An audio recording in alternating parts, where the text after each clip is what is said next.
পদ্মে করে আরাধ্য শুদ্ধ চিত্তে প্রণতি জানাই। সাধুগুরু বৈষ্ণব হেরি আর যত পুরুষ নারী আমার ভক্তিপূর্ণ প্রণাম গ্রহণ করিবেন সবাই। মানুষকে প্রণাম দিলে সে প্রণাম ঈশ্বরে মিলে, সর্বশাস্ত্রে তাহার প্রমাণ পায়। কবি চণ্ডীদাস যিনি উচ্চকণ্ঠে বলেছেন, তিনি সবার উপর মানুষ, সত্য তাহার উপর নাই। স্বামী বিবেকানন্দ একই কথাই দিয়েছেন আনন্দ। উচ্চকণ্ঠে ঘোষণা করেছেন, বিশ্ব চরাচর বহুরূপের সম্মুখে তোমার, ছাড়ি কোথা খুঁজিছ ঈশ্বর। জীবে প্রেম করে যেই জন, সেই জন সেবিছে ঈশ্বর। ঠাকুর ভবা পাগলা আসি বাজাইলেন মিলনবাসী, ডেকে বললেন আমাদের পাশাপাশি, আমি মানুষ ভালোবাসি, আমি মানুষ ভালোবাসি। কোনো তীর্থের নাই প্রয়োজন গয়া গঙ্গা কাশী, যদি শুধু মানুষ ভালোবাসি। সেই মানুষের চরণ লক্ষ্য করে প্রণাম করি বারে বারে। মানুষে যদি করুণা করে, করুণা করবেন ব্রজের রাই রূপসী কৃষ্ণ কালো শশী। বন্দনার ভাব করে শেষ বক্তব্য করিব পেশ, সবিশেষ সবার মধ্যে জানাই নিবেদন। আজকে এই দত্তবাড়ি কবিগান আমার জীবনের নূতন অনুষ্ঠান। ইতিপূর্বে আমি গান গাইতে কখনো এখানে দেইনি দর্শন, তবে আমার পরিচয় দেওয়া নাই দরকার, আমি আপনাদের অসীম সরকার। এছাড়া আর একটা যে পরিচয়, ও পরিচয় আজকে আর দেব না রে ভাই, কারণ আজকে আমি কবিগান গাইবার তরে দাঁড়াইছি আপনাদের আসনে। ওই পরিচয় দিলে পরে আমি কাব্য জগৎ থেকে ছিটকে চলে যাই। অন্তরে করুন ধারণা, তাহলে আর কবিগানের রস থাকে না। এই জন্যে অসীম সরকার গাইবে কবিগান। এই কবিগান সবাই দিতে পারে, যে যে রাজনীতি করে তাতে কোনো বাধা নাই, নাই ব্যবধান। আমার এই প্ল্যাটফর্মটা সম্পূর্ণ আলাদা, বুঝলেন দাদা? এটা হচ্ছে একেবারে সাদা। আর এক প্ল্যাটফর্ম যেটা, ওটাই মাঝে মাঝে লাগে কাদা। তাহলে আজকে আমার বিপক্ষ কবি যিনি, প্রেমানন্দ নাম ধরে তিনি, আমাকে যোগানন্দ গোস্বামী করেছে সভ্য সভাস্থান। দুটি প্রশ্ন করে গেছে কাব্য বাসরে, এবার আমার দিতে হবে সমাধান। একটু সাইডে সাউন্ড হচ্ছে, কিসে তুমি একটু ডাকা, ওই এটা তোমার কানে তো আমার আগে বাজা উচিত। এইবার প্রথম প্রশ্নের জবাব দিতে বাসনা আছে আমার চিতে, সুধী সতে করিবেন শ্রবণ। প্রশ্ন করেছে দান, জয়দেব রাধারানীকে বড় করল কেন? কারণ আমরা পড়েছি গীতা খান স্বয়ং ভগবান, সেখানে তার উপরে আর তো কেউ নাই, তাই না? সর্বধর্মান পরিত্যাজ্যং মাম একং শরণং ব্রজ, অহংকার সর্ব পাপেভ্য মোক্ষয়িষ্যামি মা শুচি। বাবা শোনো, বাবা প্রেমানন্দ, সুন্দর তোমার প্রশ্নের ছন্দ, কিন্তু প্রশ্নের মধ্যে কেমন একটু আইস্টে আইস্টে গন্ধ। কারণ তুমি যে ভালো করে বোঝো নাই, এটা আমি বুঝতে পেরেছি হয়ে গোসাই। শোনো, লেখা আছে শাস্ত্রের পাতায় যে কৃষ্ণ প্রাপ্তির পথ বহুবিধ আশয়, কোন পথে পরিপূর্ণ কৃষ্ণ প্রাপ্তি হয়। কৃষ্ণ যে সর্বশক্তিমান, জয়দেবটা অস্বীকার করতে যাবে কেন? কিন্তু সেই কৃষ্ণকে যদি পেতে হয়, রাধারানীর করুণা না হলে কৃষ্ণ পায় না কেউ কোনো কালে। জয়দেব এই কথাটাই বলেছে তার গ্রন্থের পাতায়। কেন? যে কৃষ্ণ সর্বশ্রেষ্ঠ, কৃষ্ণ হচ্ছে জগতের ইষ্ট, তাকে পেতে গেলে রাধাকে করতে হবে তুষ্ট। কি কারণ? কৃষ্ণ প্রেম করেছিল বৃন্দাবনে রাধারানী এবং সখী সনে। প্রেম করতে গিয়ে মদন মোহনে রাধার কাছে হার মেনে যায়। বলছে শতকোটি গোপিনীতে কৃষ্ণের না হয় কাম নির্বাপন, রাধা অঙ্গ পরশ মাত্র কৃষ্ণ মদন মোহন। বৃন্দাবনে অপ্রাকৃত নবীন মদন, কাম বিষ কাম গায়ত্রী যাহার বাসন। তাহলে রাধার কাছে হয়ে দেনা, তাইতে পড়লো সেরাতে না, এটা তুমি বোঝো না? তাহলে রাধার কাছে প্রেম করতে গিয়ে হার মানল কি কারণ? এমন কি প্রেম রাধার ছিল যেখানে ভগবান সর্বশক্তিমান হয়ে হেরে গেল? এইটা আগে দরকার জানা। রাধা প্রেমটা ব্যাখ্যা করে লিখেছে শাস্ত্রের ভিতরে, চারটে শব্দ প্রয়োগ করেছে আমার শাস্ত্রের পাতায়। কি? রাধা প্রেম হচ্ছে অহৈতুকী, অকামনা, রাগাত্মিকা, বেদাতীত। অহৈতুকী বলে কারে? একমাত্র কৃষ্ণকে পাবার হেতু ছাড়া জাগতিক আর কোনো কিছু পাবার আকাঙ্ক্ষা থাকে না যার ভিতরে। আমি শুধু কৃষ্ণকে পেতে চাই, কৃষ্ণ নাম করতে চাই, কৃষ্ণ ভক্ত সঙ্গ করে যেন প্রেম বন্যায় ভেসে যায়। এই যে হেতু শূন্য অবস্থায়, কোন হেতু শূন্য? জাগতিক কিছু পাবার হেতু শূন্য। এখানে বলছে অন্যান্য অভিলাষিতা শূন্য জ্ঞান কর্মদানাবৃতং আনুকূল্যেন কৃষ্ণানুশীলনং ভক্তির উত্তমা। তাহলে উত্তম ভক্তি বলে কারে? অন্য কিছু চাওয়া পাওয়া থাকে না যার ভিতরে। আমরা বেশিরভাগ মানুষ যারা গিয়ে মন্দিরে কিংবা হরিবাসরে কান্নাকাটি করে মানত করে খুশি হই।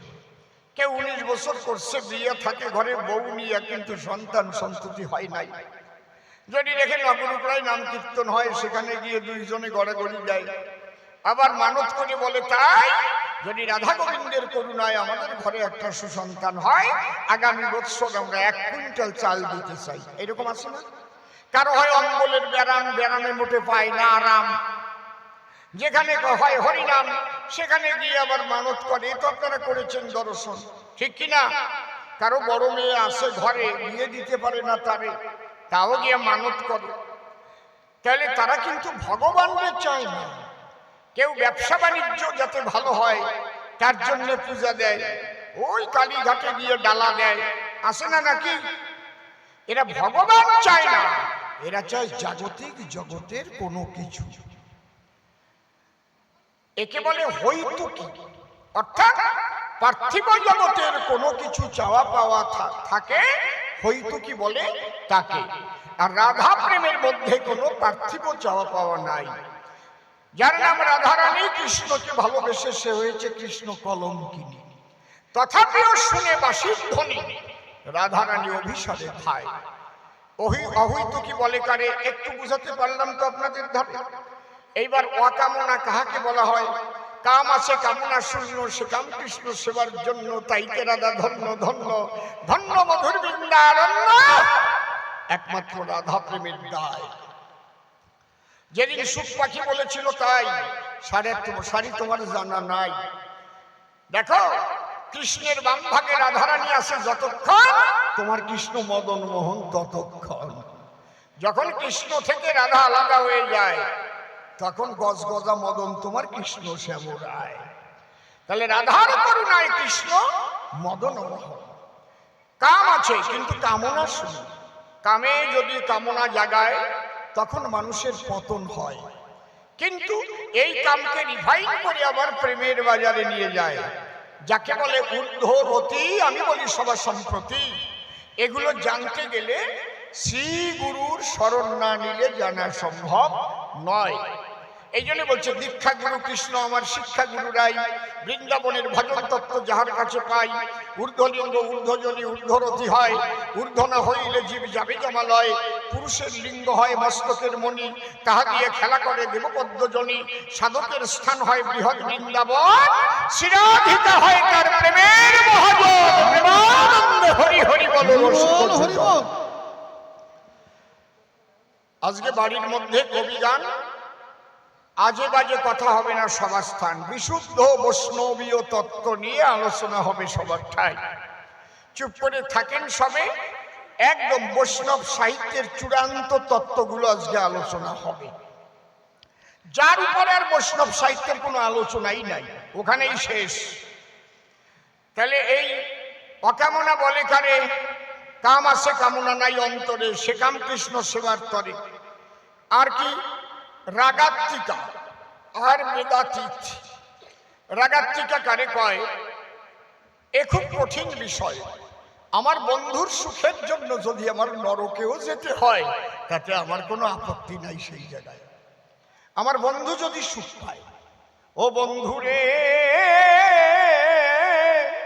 আমারে কাদায় যেন তুমি থাকো সুখে।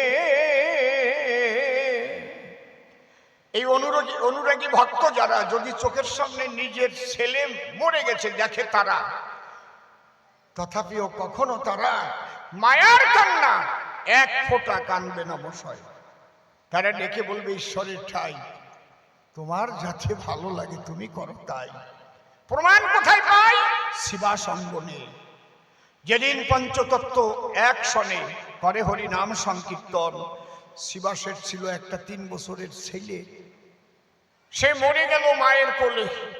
এদিকে মহাপ্রভু শিবাস, গদাধর, অদ্বৈত, নিত্যানন্দ তারা কিন্তু হরি নামে ভাসে চোখের জলে। যার বাড়িতে মহাপ্রভু নাম কীর্তন গায় তার ছেলে ঘরে যদি মারা যায়, শিবাসের স্ত্রী মনে মনে ভাবে কি করে গিয়ে স্বামীর কাছে কবে ছেলেটা মারা গেছে, একটু মনিটর দিত। তবুও ধীরে ধীরে গিয়ে বলে স্বামীর কানের ধারে, শুনছ ছেলেটা 3 দিন ছিল জ্বরে, হঠাৎ গেছে মরিয়ে। শিবাস স্ত্রীর মুখ বন্ধ করে বলছে, চুপ। ওখানে 2টো লাইন লেখা আছে চৈতন্য চরিতামৃতের পাতায়, যদি পারেন পড়ে দেখেন। একটা দিন আমি বোবা হয়ে গেছিলাম ওই 2 লাইন পড়িয়ে। একই প্রেমের কথা। শিবাস বলছে, পুত্র বলে কাঁদিলে প্রিয়ে পুত্র হারাইবে, কৃষ্ণ বলে কাঁদো তোমার পুত্র ফিরে পাবে। যদি কাঁদতে হয় কৃষ্ণ বলে কাঁদো, পুত্র বলে নয়। কি প্রেম! অনুরাগী ভক্ত যারা এই জগতে বিচরণ করে তারা রাগাত্মিকা ভাব, রাগাত্মিকা প্রেমের স্বভাবের কয়। বেদাতীত কারে বলে? বেদের বিধি তার ঊর্ধ্বে গেলে। প্রেমে কোনো বিধি মানে আইন। ভারতীয় দণ্ডবিধির 302 ধারায় ফাঁসি দেওয়া হইল। বিধি মানে আইন দিয়ে বাধা রয়, যেই কাজ করলে পরে তার এই সাজা হয়, তাই না? আপনাদের দরকার জানা, বিশুদ্ধ প্রেমে কখনো কোনো বিধি মানে না। বেদ বিধির পরপরে ব্রজ প্রেম বিরাজ করে। এই জন্য অনেকে তারে বেভিচারী প্রেমও বলে থাকে সরাসরি। কারণ তোমরা আচার নিয়ে থাকো সর্বদাই, আচার বিচার যেখানে নাই, বেদ বিধির ঊর্ধ্বে সেখানে আমরা পাই। ওই জগতে গেলে পরে রসিক সুজন হতে পারে। আমি প্রণাম করি করজোড়ে, তিনি তো আমার বৈষ্ণব গোসাই। জয় রাধে, নিতাই গৌর হরিবল। যিনি কৃষ্ণ নটবরে এই প্রেমে গিয়েছিলেন হেরে, সেই প্রেম আস্বাদন করিবার তরে তার আকাঙ্ক্ষা জেগেছিল।